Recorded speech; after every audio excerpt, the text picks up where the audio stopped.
Pennsylvania. Yes.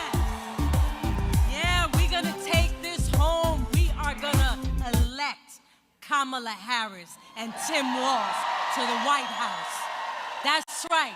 There's going to be a new way forward. We are going to have hope again and sanity again. This has been quite a week for me.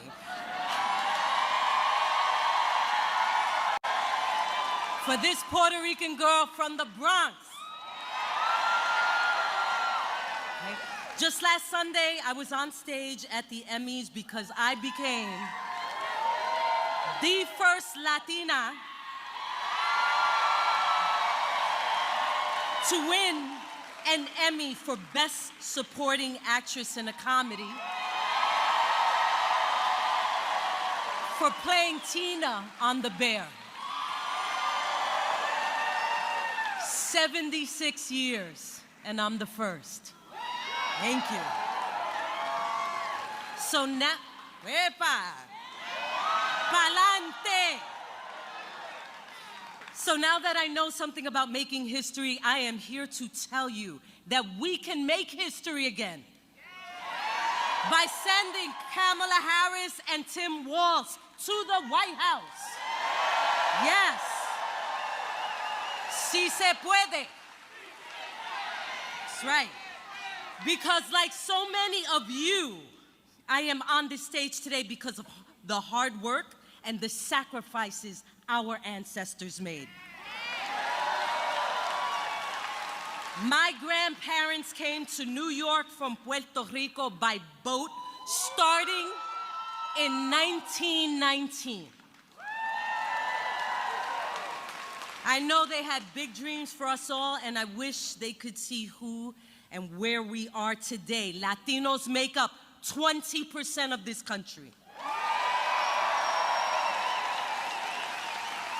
Philadelphia, y'all are number 4, Puerto Rican population. Okay. Que viva Puerto Rico! Que viva! We are growing this country every day in its prosperity. And we have more political sway now than ever before. And when we vote, we win. Yes. We believe in the American dream, but we don't have enough access. Which is why we need to elect Kamala and Tim so we could get ahead and not just get by. We cannot go backward because we remember, no going back, no going back. We're not going back, we're not going back. That's right, because we remember after Hurricane Maria devastated the island, Trump blocked billions of dollars in hurricane relief. Okay, contributing to thousands of deaths. How he disrespected us, and how he called Puerto Rico dirty and poor and tossed paper towels at us. We can't go back. Okay? The Biden-Harris administration has begun investing $140 billion toward Puerto Rico's economy, environment, recovery, and infrastructure. That's right.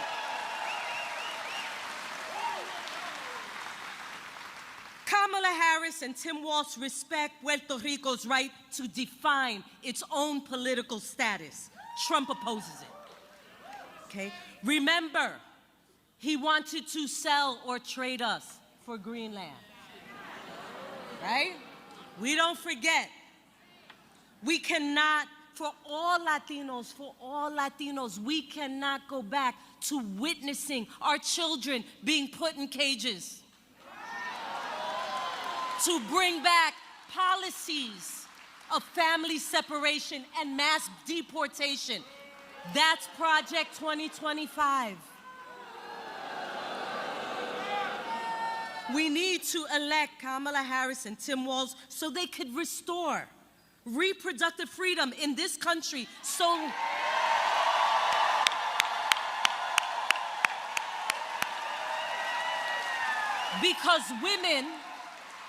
Because all women need to have access to the care they need and deserve. No matter what state we live in. Okay? We all have to fight to protect all of our rights, our voting rights, our LGBTQ rights. The right to choose. The right to free and fair elections. The right to marriage equality. And to have strong unions.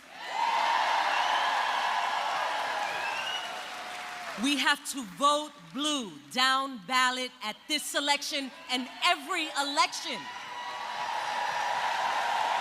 Right? Vote blue.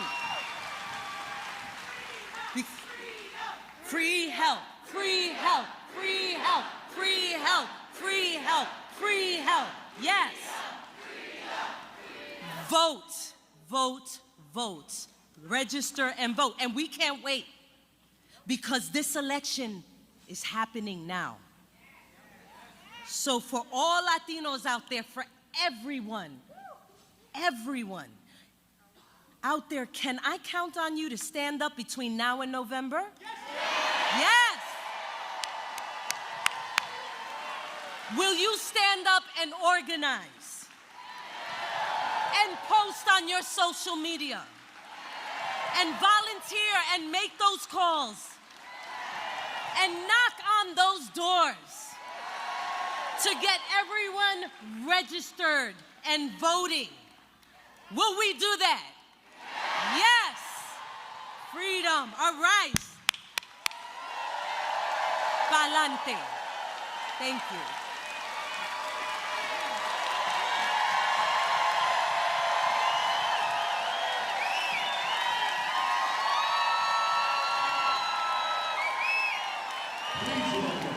Grammy-winning and Golden Globe and Emmy-nominated actor, Anthony Ramos.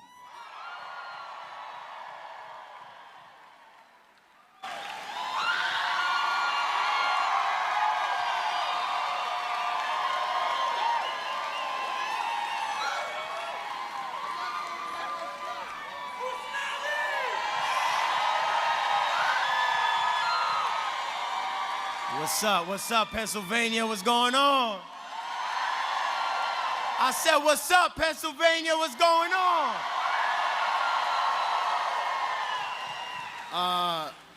I feel like Barack Obama after Michelle spoke at the DNC. Shout out to Liza, because she just killed that. I didn't write anything down. But, you know, so I'm gonna speak from the heart.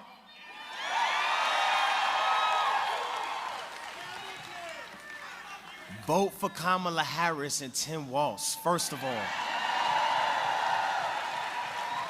I'm not gonna get up here and just say, everybody get out and vote. No, no, no.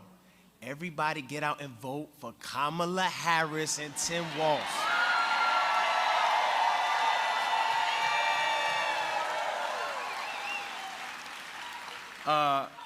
I want to really speak to, I was going to say, I want to speak to, young people, teenage, people about to turn 18 who are just turning 18, who can vote. But really anybody, right? Voting wasn't a thing that I grew up excited about. I wasn't like, oh my gosh, I cannot wait for election day. You know what I'm saying? That was not a thing I was hyped about. But until I learned that it was a journey to even be able to have this privilege. It's a gift that we can vote. It's a gift. It really is.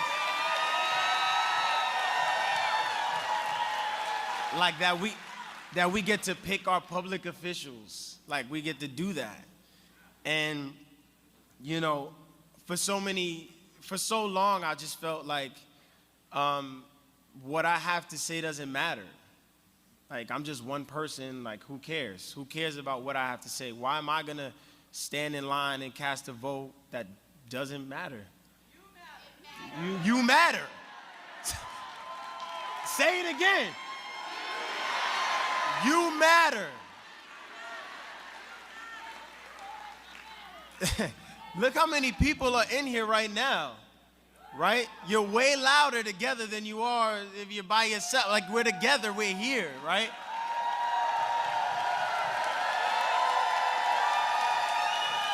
And I want to encourage you. You do matter. You matter. One more time for the people in the back. You matter. You do. And, go vote on your way to get your coffee. Go vote on your way to go see your friend. Throw a party. And if you're like, hey, you want to come to this party? You got to register to vote and show me the proof. I like a good party. So many ways we could get people hyped about doing it because it's so important. And it matters. And you matter, right? And, it's not like we're living in a world we don't know what we're going to get.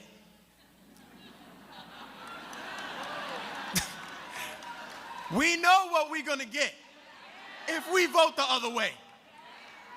It's not like it's a surprise. It's not like, oh man. It's like, nah, G, I ate that meal. It was terrible. It was horrible.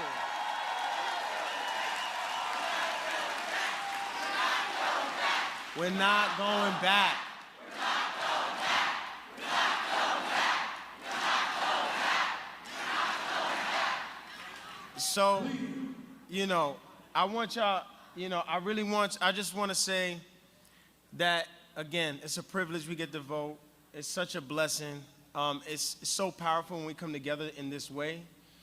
And, right, and the truth is, right, you never know, no matter who you vote for, right? But at the end of the day, right, we got to follow our hearts. We got to trust that part of us that tells us, hey, this is what feels right and this is what feels wrong. Or this is what we know is right and this is what we know is wrong. Right? And, I feel the passion in the room. There's so many people of different colors, races, we all here together, right? This is what our country, this is what our country's about. And y'all see how united we feel? Why would we not want to hold on to this feeling? Why would we not want to hold on to this feeling? This is the feeling we want to hold on to for 4 more years and for the rest of our lives. So, I want to encourage y'all, don't just get out and vote. Vote for Kamala Harris and Tim Walz.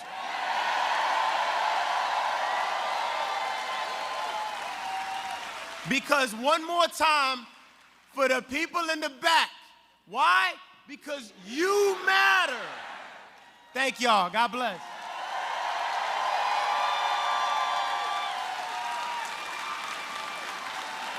Please welcome high school senior and Allentown School Board Student Representative, Kimberly Aras.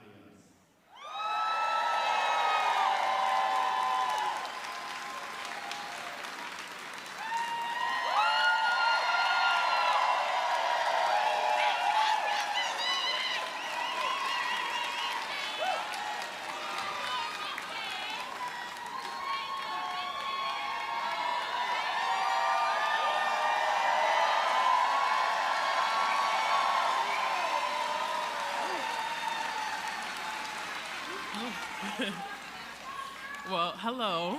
Thank you for the warm welcome. How are you all doing tonight? Well, that's good. My name is Kimberly Aras. I'm a high school senior and a student representative for the ASD School Board.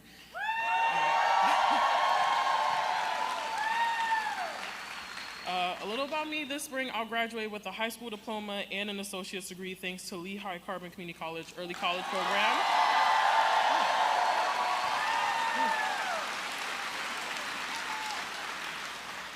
But that is not the only exciting thing happening in my near future. Just this week, I registered to vote, and this election...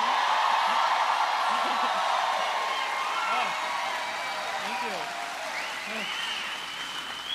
This election will be my first one. When I go into that voting booth on November 5th for the first time, I will enthusiastically cast my vote for Vice President Kamala Harris and Governor Tim Walz.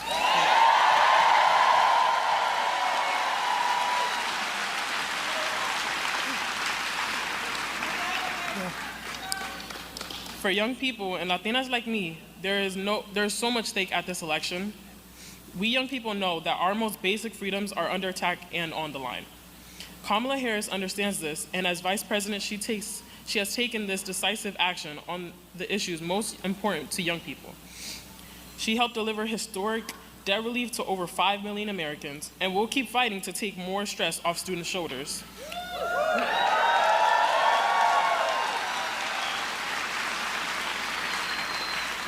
She is working to lower the cost of housing and ensure we all have a fair chance at becoming homeowners.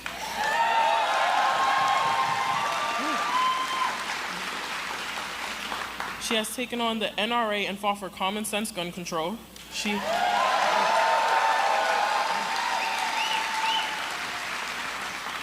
has taken on the NRA and fought for, I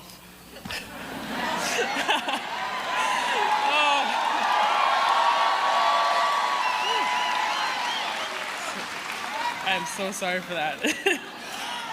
She has led the fight to restore our reproductive freedom after Donald Trump proudly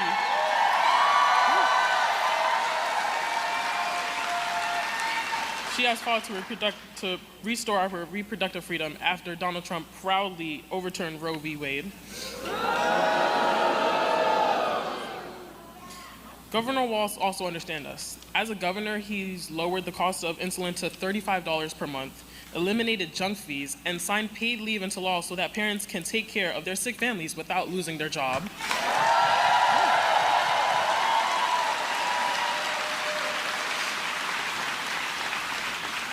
He has stood up for our fundamental freedoms, including making Minnesota the first state to pass a law codifying abortion rights after Donald Trump's Supreme Court overturned Roe.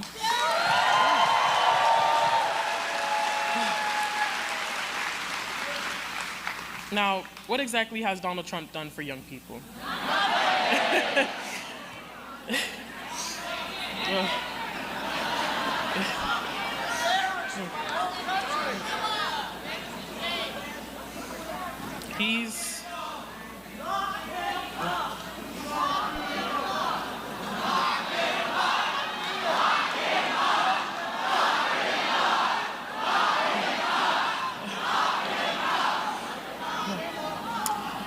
He helped overturn Roe v. Wade, ripping away our right to make decisions about our own body.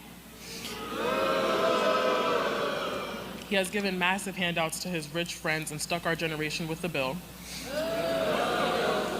And he has caved to the gun lobby again and again. If he's elected again, he will unleash his Project 2025 playbook on us, which includes banning abortion nationwide and raising costs up by $33,900 for middle-class folks. That's why this first vote of mine is so important, because the stakes could not be higher and the choice could not be clearer to me. On Election Day, I will proudly cast a vote for Kamala Harris and Tim Walz.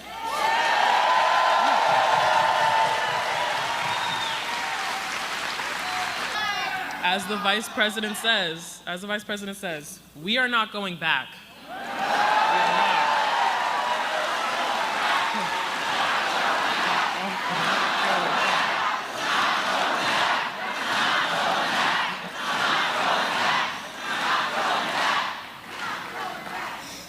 So, now, the moment you have all been waiting for. It is now my incredible honor to introduce you to the next Vice President of the United States of America, Governor Tim Walz.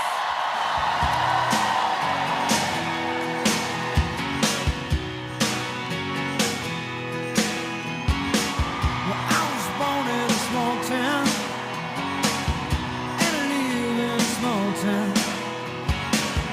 Probably died in a small town, oh, small communities. All my friends in a small town. My parents live in the same small town.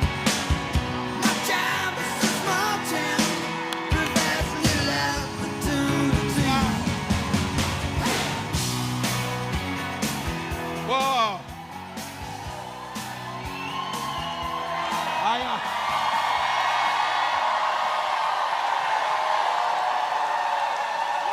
Well, hello, Pennsylvania. I'm starting to feel like a neighbor from Sheetz to Wawa and everywhere in between. So, thank you. Hey. To Kimberly, can we all agree? This generation of kids that's coming, just let them lead and we'll be fine. We'll be fine.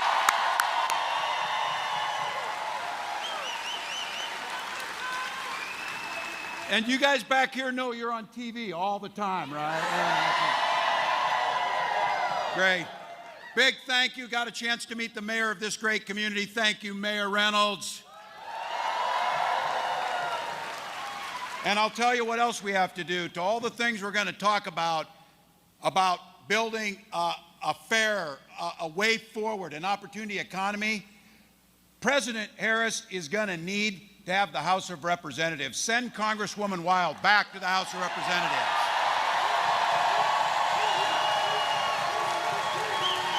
Get her back. All right, I have to tell you, somebody said, well, what's it been like the last 6 weeks? Pretty strange. Not weird, just pretty strange. So a little different. So, but if it weren't enough to be Vice President Kamala Harris's running mate, if that weren't enough, I'm here with Anthony and Liza today.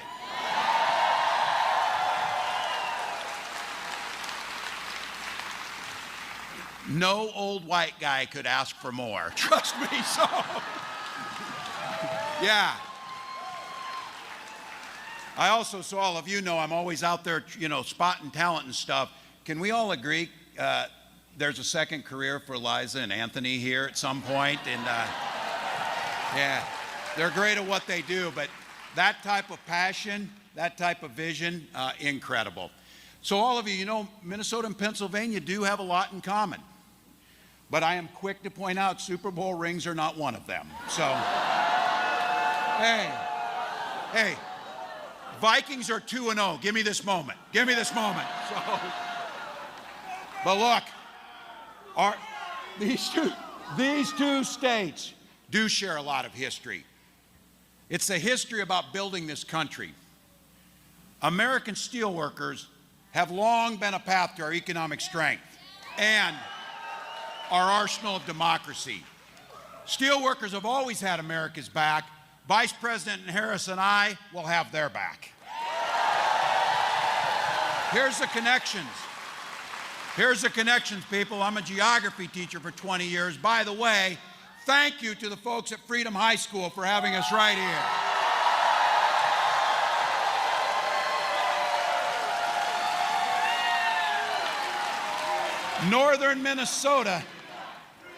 Northern Minnesota has some of the richest iron mine deposits in the world.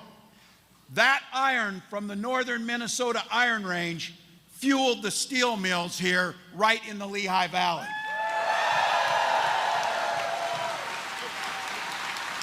Together, it was our people that built the tanks that won World War II and freed the world from Nazi oppression.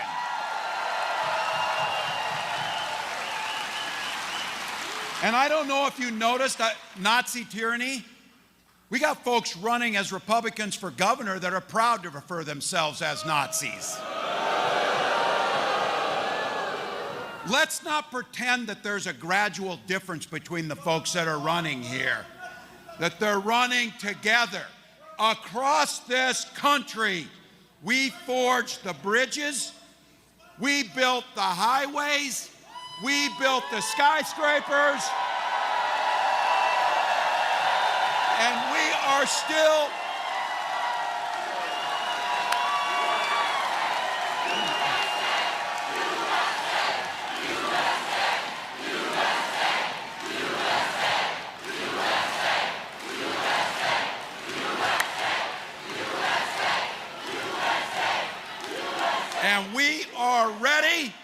and we are ready to continue to build the future together.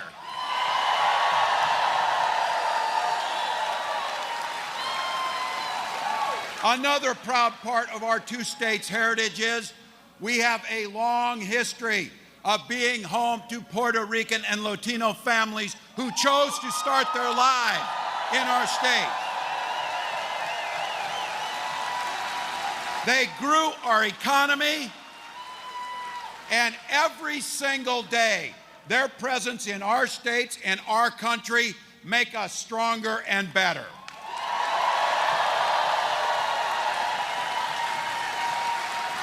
And during this Hispanic Heritage Month, Vice President and I are celebrating the collective contributions of Puerto Ricans and the entire Latino community.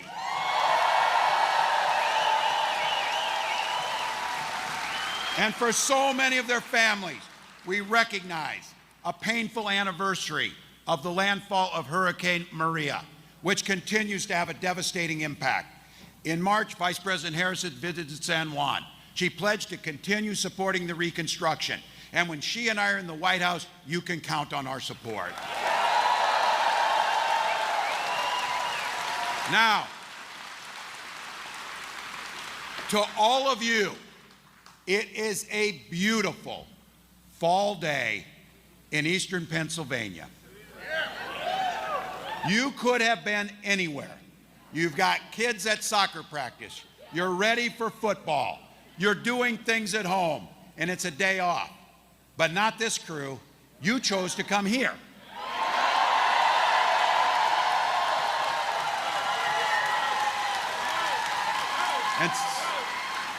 And the reason is simple. You love this country. That's why you came.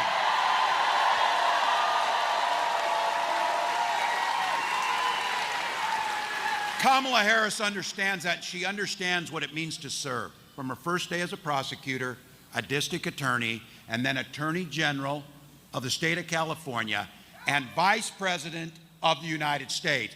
She has had one thing on her mind. She serves the people. She serves the people.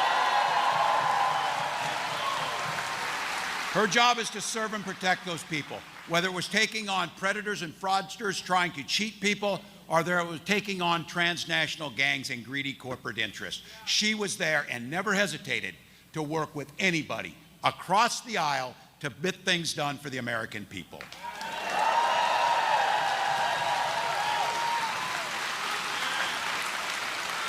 And you can see it in her leadership. You can see it in her leadership. She talks often about this, and I love it when she says it. A mark of leadership is not who you can push down, it's who you can lift up. And of all of the hard things she's done, and the difficult decision for people, she's done what you all know and what you can feel in this room. Hard work can be good work. Democracy is as you heard Anthony say, is a precious privilege and gift that we need to protect. And you can do it with joy, optimism, grace, and happiness. You can do it.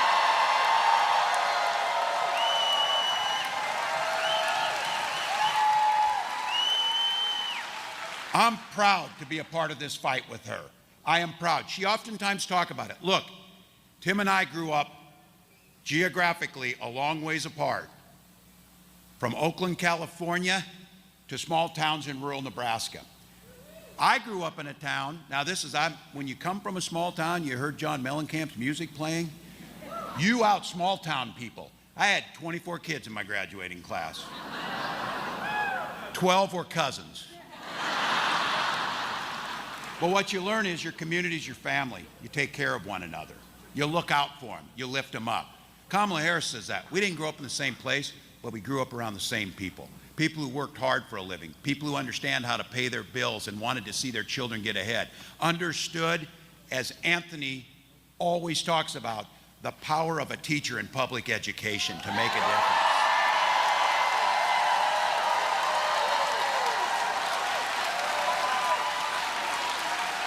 Servant leadership for the common good. Those are the things that animated me, and those are the things that animate Kamala Harris. Now look, you have to talk a little bit about contrast. You have to talk about contrast. Not every, not every,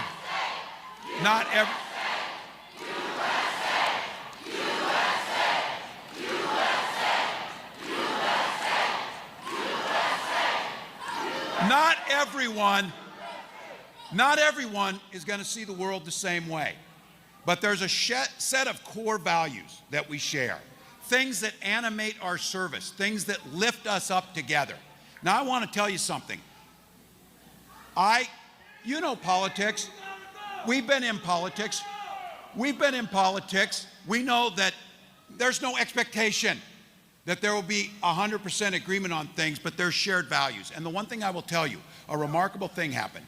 It's pretty obvious to us that Donald Trump and J.D. Vance do not share our values in any way. They do not share our values. Look, it's not even about policies. It's about sharing our values. Last week, Senator from the state of Ohio did something really surprising. He told an absolute truth in this. That shouldn't be a low bar. But he told the truth. He admitted to creating stories about people that live in his state, immigrant families, to spread fear and drum up hatred to people in his community. His Republican governor had to write an op-ed saying none of those things are true about our community.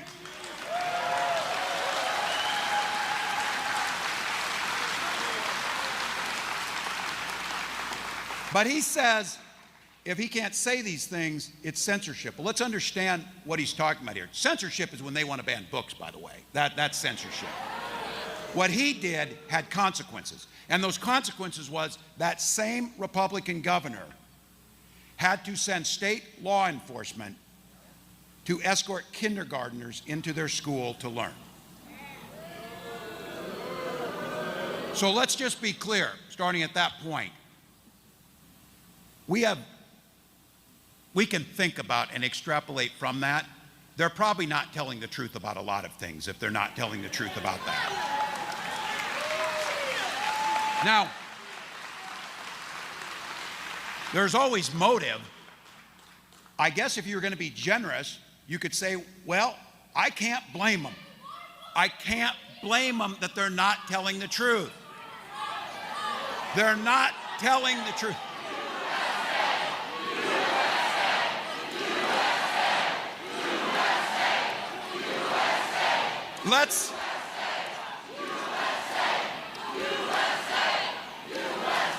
let's not forget,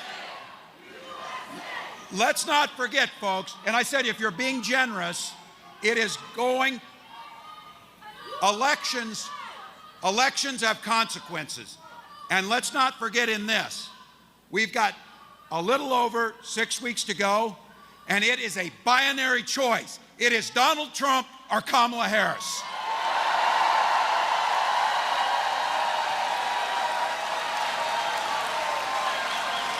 So in talking about what we want to get and being the big tent we are, we're generous people in here.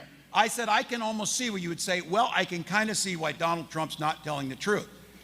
Because if he tells the truth, he doesn't get a damn vote. This is all about what do you do to get a vote, not what's good for America, not what's good for our security, what's not basic human decency. They know if they tell the truth, they don't get votes. So they spread the lies. So here's the deal. You saw it at the debate, which, can we keep talking a little bit about that debate?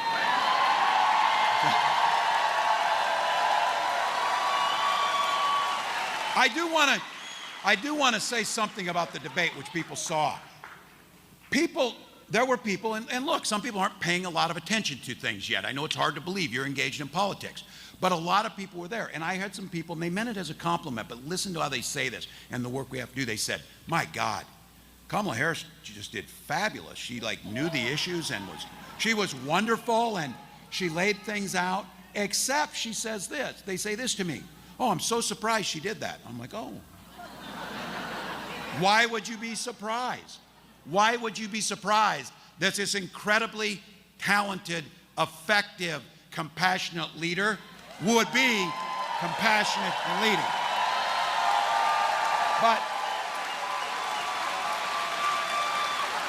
But what you all know is it's what people don't say, and it's what Donald Trump never says. His vocabulary, while not hugely wide, there is one word he's very good at. Yes, someone smaller than that. I saw that. I see you there. The one word he knows well is I. Me. That's about as far as it goes. I, me, what's good in it for me. He didn't say anything about how he was going to make life better for the American public. He didn't say anything about how it was going to impact your family. He didn't even say anything how it was going to impact his supporters' families, because, of course, we're here to make sure the policies we advocate for are good for their families. Donald Trump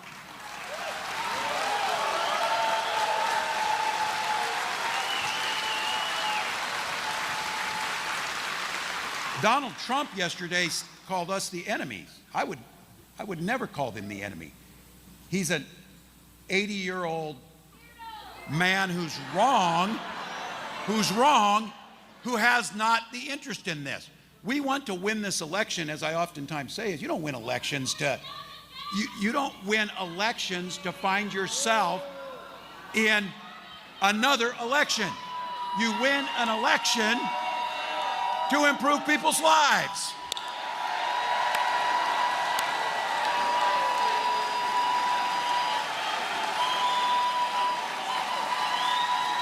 So, again, folks, binary choice. Binary choice. Donald Trump or Kamala Harris. That's what we've got, folks. And you saw on the stage, Donald Trump, after 9 years, also did something that surprised me. He at least said he had a concept of a plan for health care. So I taught school for a couple decades, and that would...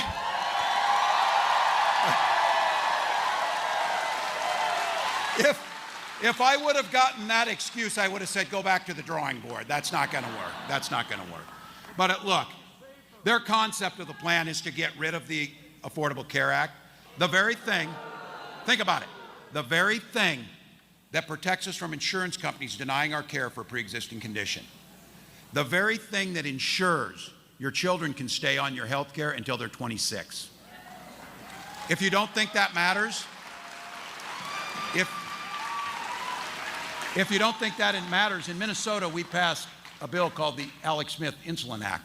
And the reason it's called the Alex Smith Insulin Act is because his mom had to come to the Capitol after her son got off their insurance at 26 and then needed to ration his insulin, Alex Smith died because he couldn't get something that cost drug manufacturers less than $5 to manufacture, and he was being asked to pay $600 for it. The Affordable Care Acts protect us, and Kamala Harris is making sure that every single person in every single state has access to insulin and the drugs they need.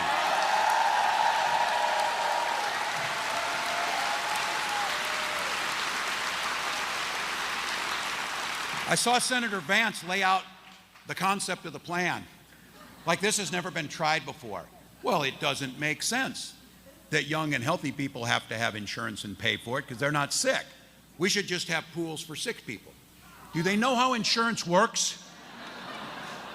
You pool the risk together so that all of us can get it, so when we need it, our neighbors are there. Just be clear. I know it's a bit of preaching to the choir, and I'm going to get to the part where all the things that we run for, but it's important to know they don't have a plan for you. There is no plan for you. And I can't stress this enough. This is not a theoretical idea of what's happening here. It's very clear. You lived under it in Pennsylvania. Donald Trump wants to talk about some mythical time when he was in office, for God's sakes. You felt it here. He lost 275,000 jobs in Pennsylvania. Under Vice President Harris, 560,000 jobs have come back, including 29,000 manufacturing.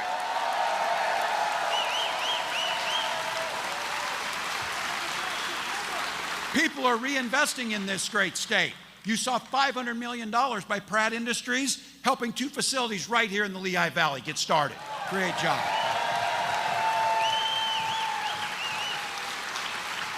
And I served in Congress before I was governor and Donald Trump was president. So I've served when I was in Congress when he was president, and I've served as governor. So I can tell you what failure looks like. I watched him do it. I watched him do it. Every week, and I was in Congress, he was going to give us Infrastructure Week. Infrastructure Week. Well, it never happened. Joe Biden and Kamala Harris gave us the infrastructure law.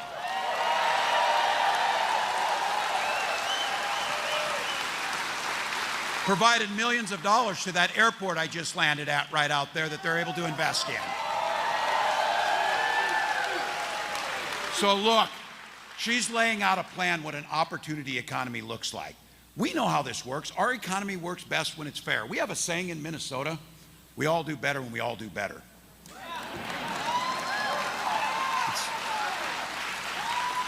She gets it. She gets it. When the economy is fair and it's not rigged, it not only works better for all of us, it actually works better for the guys who are trying to rig it, for God's sakes. So here's the deal. She knows what these things are, the fundamental things that people want. And we know that it's hard and the economy's there, so she's working for real solutions. Things like home ownership, making sure home ownership is affordable, making sure we're building 3 million more affordable homes, but also helping with down payment assistance and tax credits to make sure that happens.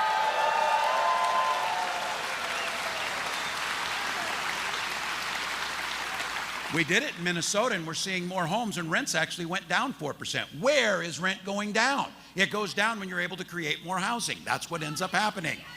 Also saw that many of you know it's expensive when you have children. It's expensive. Don't we know it? And for some of you who have little children, it doesn't get much less expensive as they get older. But here's the deal. Kamala Harris is going to make it less expensive. She is doing what we've seen when states do it, and we saw it during COVID pandemic. She has a child tax credit that's going to put $6,000 into the hands of parents that first year. Buy a crib.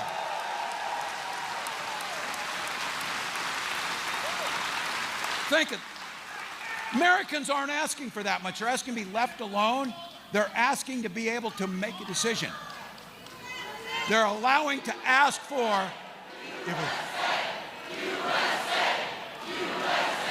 if they can get a car seat.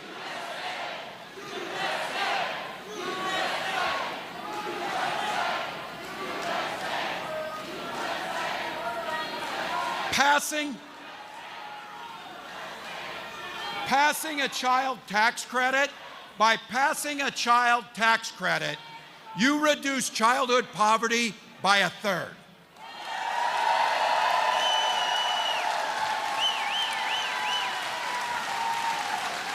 And you just saw it this week. If you're getting squeezed on prices on things like groceries, we're talking about taking on price gouging. Let me tell you what that looks like. The folks who grow our food,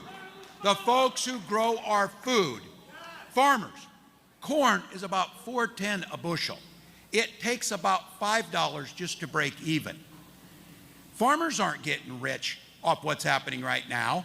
The folks who are trying to make the products that we have aren't, but corporate profits have doubled and corporate pay has quadrupled in many cases. Now look, we're all for a fair economy. We're all for people making it, but you can't rig the economy making things more expensive for the very people who are making and growing those products. That's what she's taking on.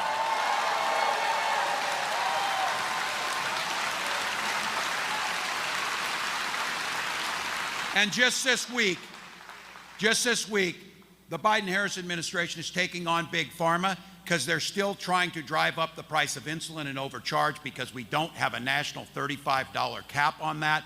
Kamala Harris will make it happen. Absolutely. And look, we've been able to do a lot of this in Minnesota because what happens when you elect people who care about the middle class, when you elect people who look like the people who are voting, you get policies that help those very people, whether it's on home ownership, whether it's on insulin, whether it's on a child tax credit, or one of the things that we did, and I experienced this personally.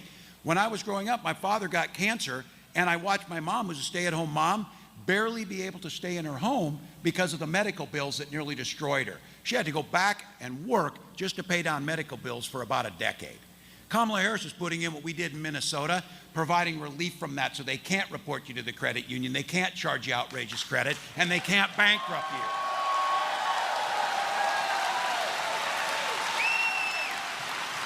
And for so many of you, you want to start your own business, she's going to make sure, and we saw the proposal on this, a 10 times larger tax credit and cutting red tape so you start the business and you go on your own and make the way you want to of the American dream. And look, in a place like this, and we saw it, we got an opportunity to pass something called the PRO Act and sign it into law. Now, the folks who are hollering out here are the folks who understand the purest and the most strongest, and the thing that built the middle class was the ability to collectively bargain and form a union with your neighbors.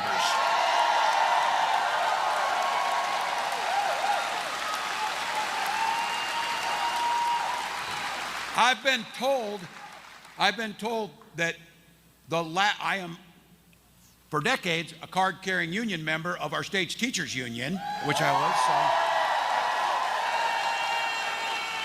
So. The last union member on a national ticket, Ronald Reagan.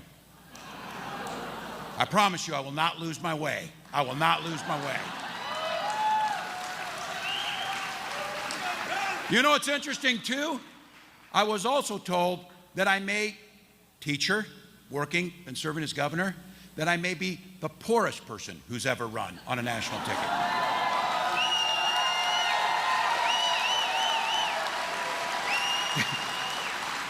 And then the Wall Street Journal wrote a story and said, well, that doesn't tell the whole story. He has more money than you think he does. No, you think this is a bombshell, you know, like a North Carolina thing or something. I don't know. Like a bombshell. I'm like, what is the bombshell? Is he hiding assets offshore? Or what? Does he have a trust fund? Oh, no. He has a defined benefit pension plan.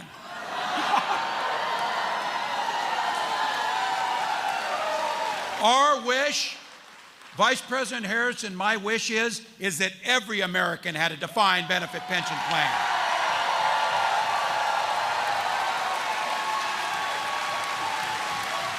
Because at the heart of this is about freedom to live the life you want to live with dignity, whether it's being in retirement, starting your own businesses, and to choose the life you want to live, not the government.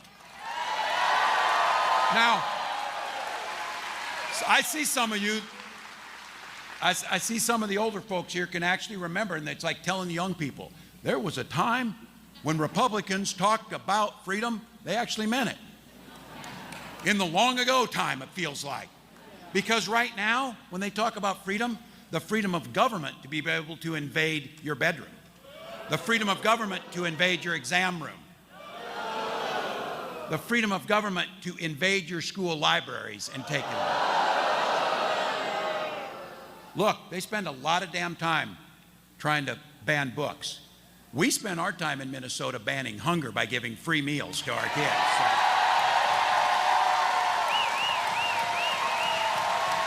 Now look, I'm not asking us, and you hear it, I'm not asking us all to think the same. I'm not asking for an expectation that we all agree. My God, a successful marriage is 51-49, and we're like, good, we're close, we're good, we're on the winning side. We know how that works, and we respect other people's decisions. That's part of being America. You respect those decisions. Now, we might not make those same decisions. We might say, I don't know, I'm not going with that. But I keep saying, and I know it's here, and you know it's an absolute truth. The golden rule that makes society and communities function and families function is, mind your own damn business.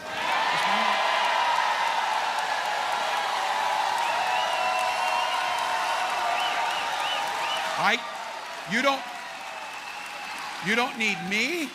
You don't need me. You certainly don't need Donald Trump and J.D. Vance. Not just opining about what type of family you should have, but actually trying to legislate what type of family you should have. So there's people out there, and you've seen them. You know the names now. No one should know who Hadley is, and no one should know who Amanda is. But those brave women have put themselves out there because they went through what Donald Trump is trying to do to all the rest of us, trying to be involved in our reproductive decisions. And for my wife and I, it's nobody's damn business about our family, but we've talked about it. We've talked about it. And the reason we're talking about it is because it's so important.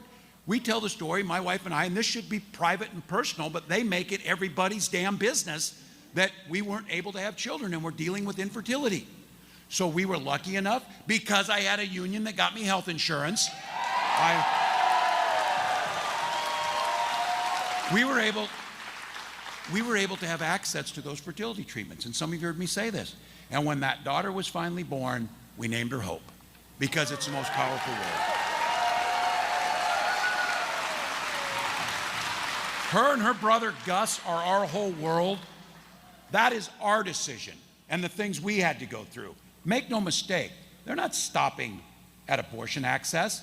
They don't care about the story of another Amanda who had to travel from Georgia to North Carolina, and then because couldn't get the treatment at home, ended up dying. These are young mothers. These are people wanting families. Whether they want a family or not, it's none of their damn business. But they keep talking about how pro-family they are.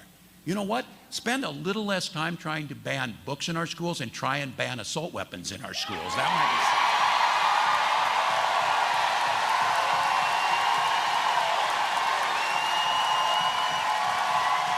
so. This is about people's personal freedoms. It's not about the government making these decisions. When Vice President Harris talks about it, we mean you, not us. I often hear this too. You do not need your elected officials to give you a sermon.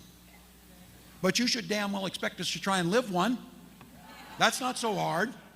Try and have your words match up. Try and do the best you can. So when we mean education too, we mean a ticket to the middle class, not crippling debt for our young people. That's not a giveaway or a handout. That's an investment in all of our future.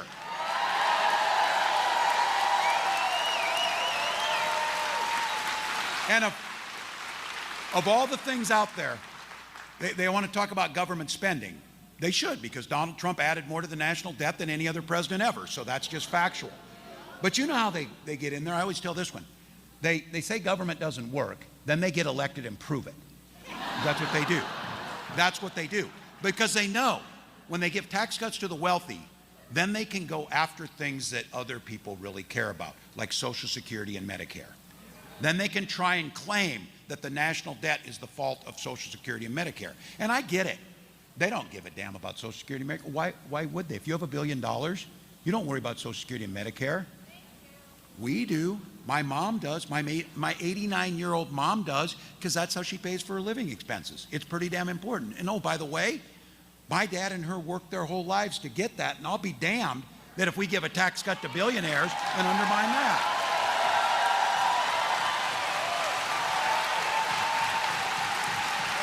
And I'm going to go back. I'm going to go back to this thing because being in a school, and I was just in Georgia last week, brand new school year, excitement, kids going to school, dressing them up in their best, send them off with a sense of pride. Those of you with young, if some of you in here had sent you to the first day of school, that is a core memory that you are so blessed to be in that moment right now. And all of us are thinking back to sending our little ones out the door to school and all that with such happiness. But now we have to deal with this idea, not just sending them off to school to learn, we have to worry that they're going to be shot dead in their classroom. And I want to be clear about this, so that, because you know what the retort is on this. Because by the way, I'm a veteran and a hunter. I'm a gun owner. And we found out in the debate, so is the vice president, the gun owner. There you go. Because this is not about the Second Amendment. But they want to make it about the Second Amendment. Nobody's trying to take your guns. Well, we're going back to our first responsibility is to keep our children safe. That's the priority.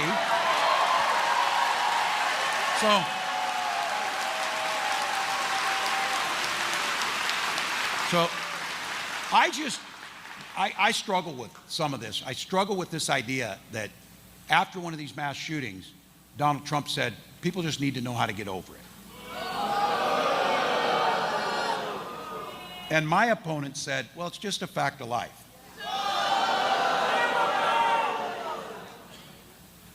Where do you have to be in your life that that's the first stuff that comes out of your mouth after this? Or the quickly, as we know, and I know many people mean well by it, issuing thoughts and prayers? How about action and results? How about that? How about action and results?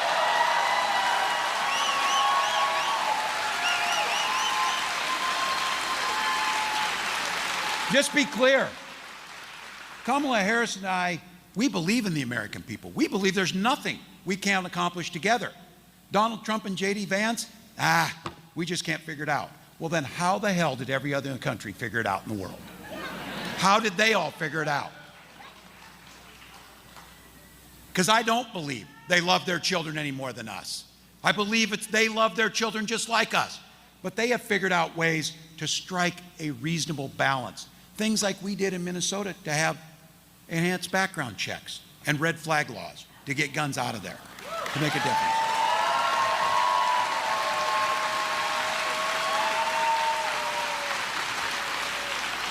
And I've still got my guns to go shoot pheasants in a couple weeks. We still have the opportunity. Somebody need some water? We need some water.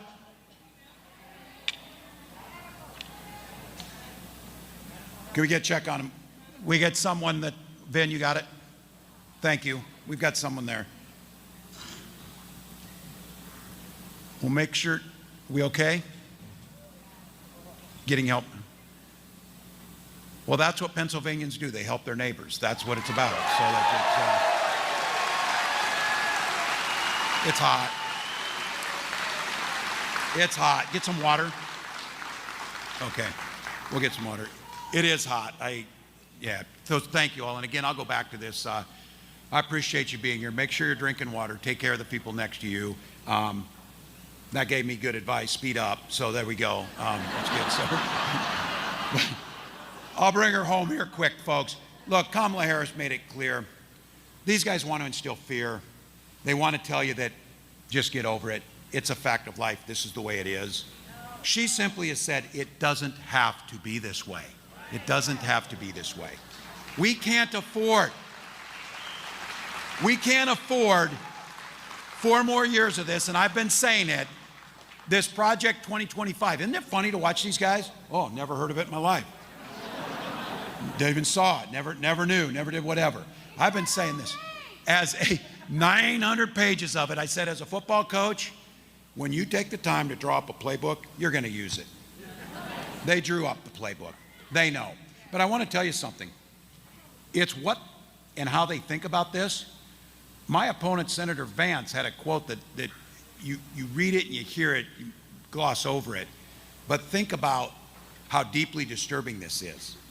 He said that when they get power, and they will use the Project 2025, They need to be ruthless when it comes to the exercise of power. Who says ruthless in the exercise of power who's running for a democratically elected position? This is not about power, this is about public service.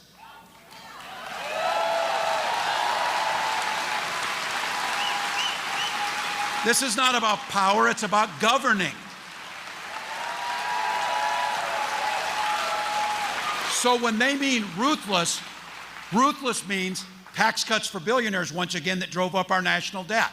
Now, here's what's something really interesting. I saw when the announcement came that the work that's done by Joe Biden and Kamala Harris to start taming inflation, to start finally seeing gas prices come down, to start for this week a reduction in, oh, thank you guys.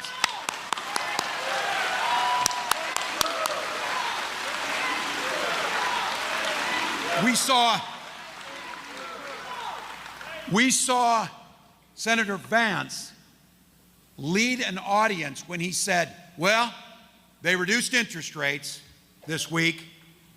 How terrible is that? And he got the crowd booing. Who boos for lower interest rates?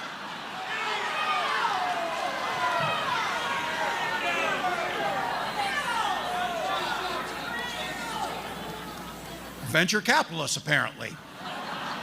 Because people who want to pay a mortgage or want to get student loan or whatever it might be care about that. So look, we get it. You know what's out there, and I get you. Come here, we're rallied up, we get it. I understand very clearly we're preaching to the choir, but I'll go back before I end this to remind you. When we named our daughter Hope, we did it because it was the most powerful word in the universe. But as my wife, the English teacher, the no-nonsense Midwestern Lutheran,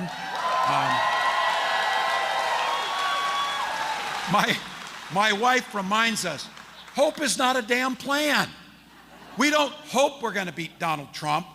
We don't hope that we're going to tackle climate change. We don't hope that we're going to end school shootings. We create a plan to do it.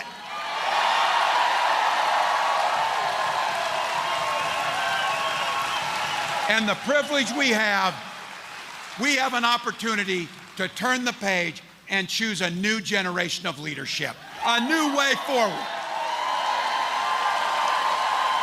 All right, you've been here, it's hot, preaching to the choir, but boy, the choir needs to sing louder than ever.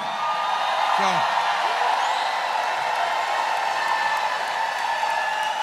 busy jobs, busy lives, football games to watch, all kinds of things.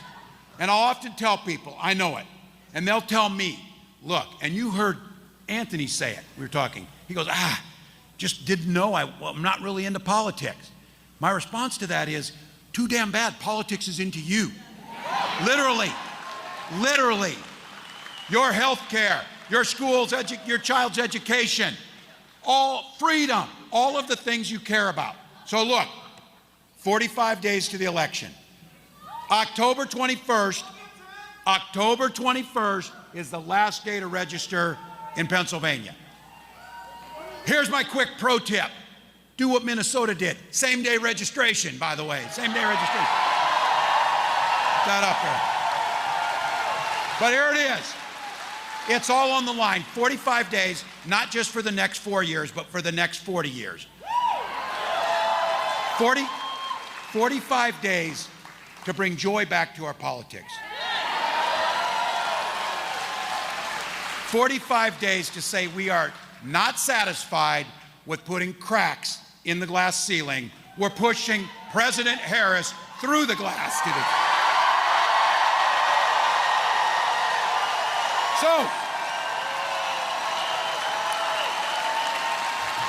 So, all gas, no brakes, sleep when you're dead.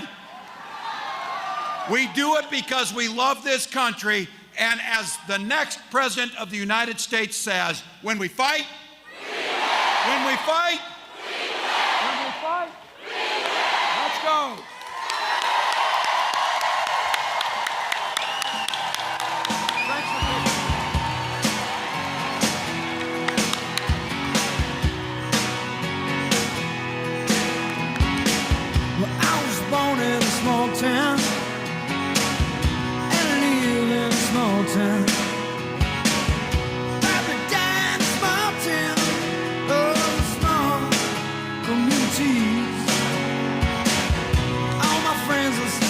town.